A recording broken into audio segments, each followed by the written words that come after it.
बारिश में गरीब ससुराल वालों ने पाव भाजी खाई।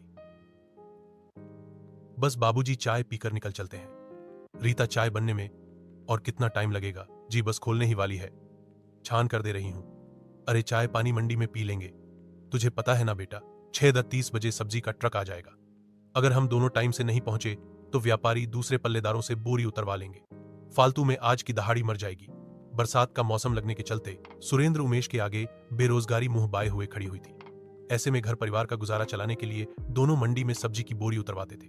लाचार भाव से बहू सबको लाल चाय देती है। मम्मी मम्मी चाय के साथ कुछ खाने को है क्या?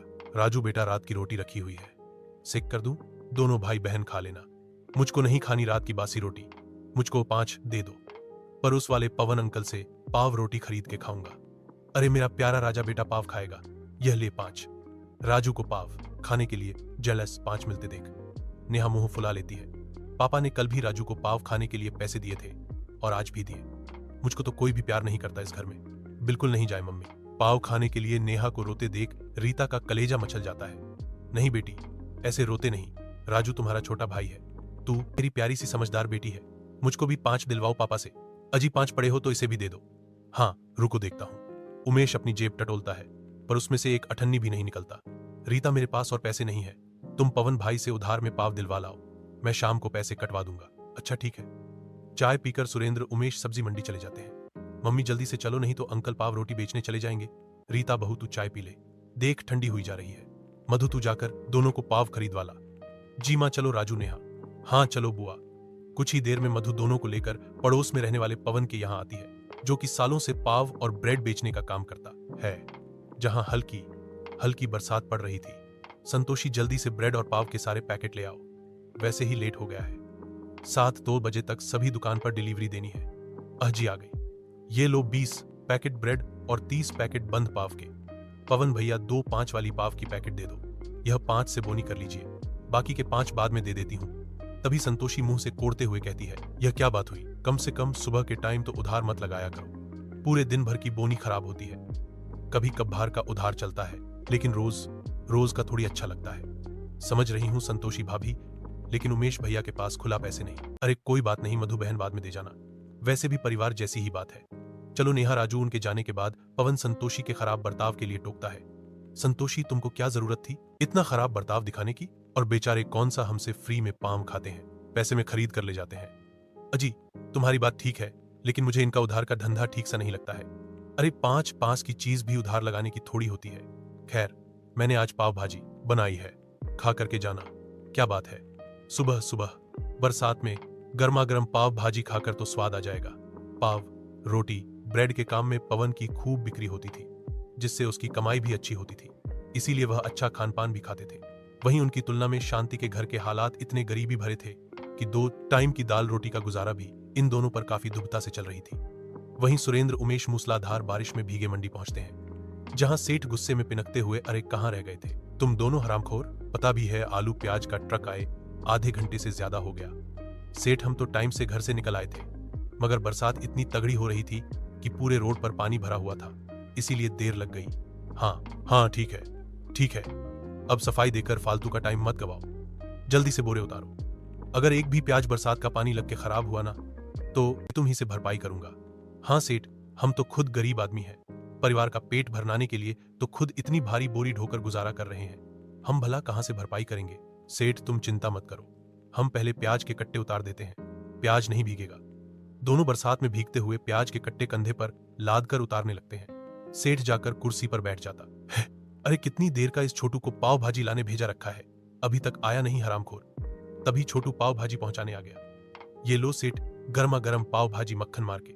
वाह भाई वाह, आज की पाव भाजी में से तो बड़ी अच्छी लजीज खुशबू आ रही है, मेरी तो जीभ लपलपापा रही है।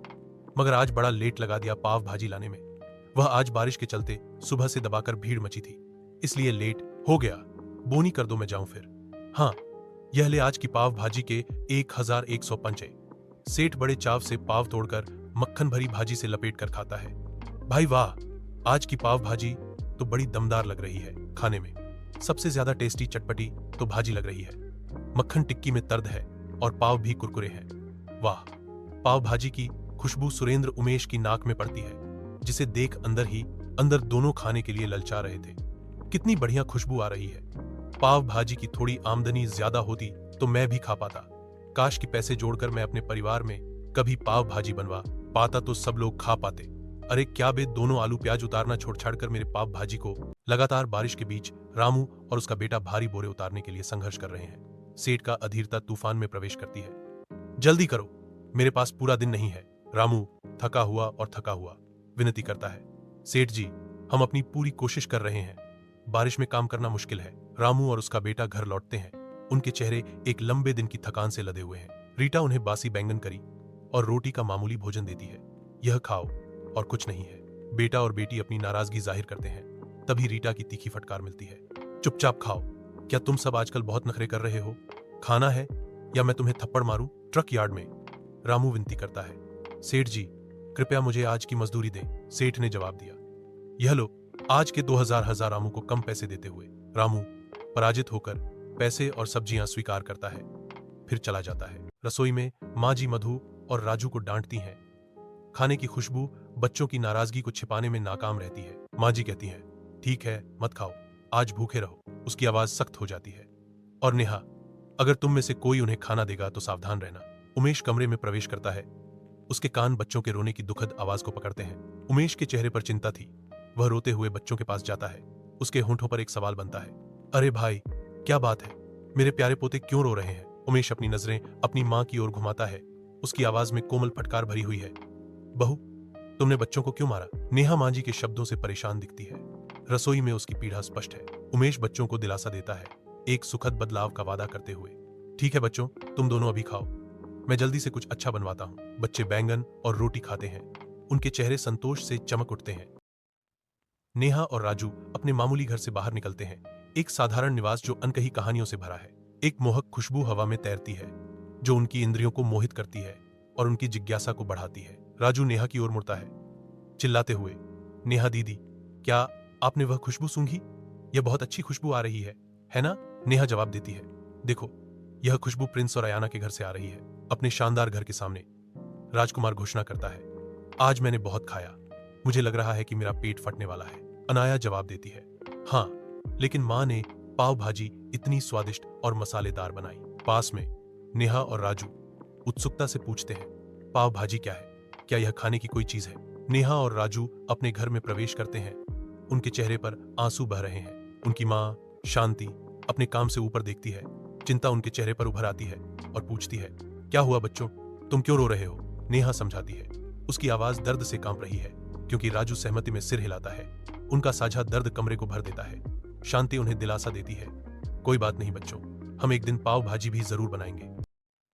बारिश से भीगे मोहल्ले में शांति का दिल दुखता है क्योंकि राजू की चीखें हवा में गूंजती हैं। राजू से सकता है, राजकुमार ने मुझे छेड़ा क्योंकि हम गरीब हैं और पाव भाजी नहीं खा सकते। शांति की आंखें दृढ़ संकल्प से चमक उठती हैं क्योंकि वह घोषणा करती है, अगर उसने आज मेरे पोते को हाथ लगाया, अगर मैं सुषमा के पोते का कान न मरोड़ दूं, तो मैं शांति नहीं हूं, मैं अभी जा रही हूं। रसोई के दिल में बहू चुपचाप बैठी है। उसके हाथ अभ्यास से आटे पर काम कर रहे हैं। सुरेंद्र और उमेश प्रवेश करते हैं। उनके आने से शांति भंग होती है क्योंकि वे ताजी सब्जियां लाते हैं। शांति की जिज्ञासा जागृत होती है, यह पाव भाजी क्या है? मैंने पहले कभी इसका नाम भी नहीं सुना। बारिश से भीगे मोहल्ले में एक सड़क विक्रेता घोषणा करता है, अरे लोगों, पाव भाजी खाओ, अगर आपको पाव भाजी चाहिए तो प्रीतम की दुकान पर आओ।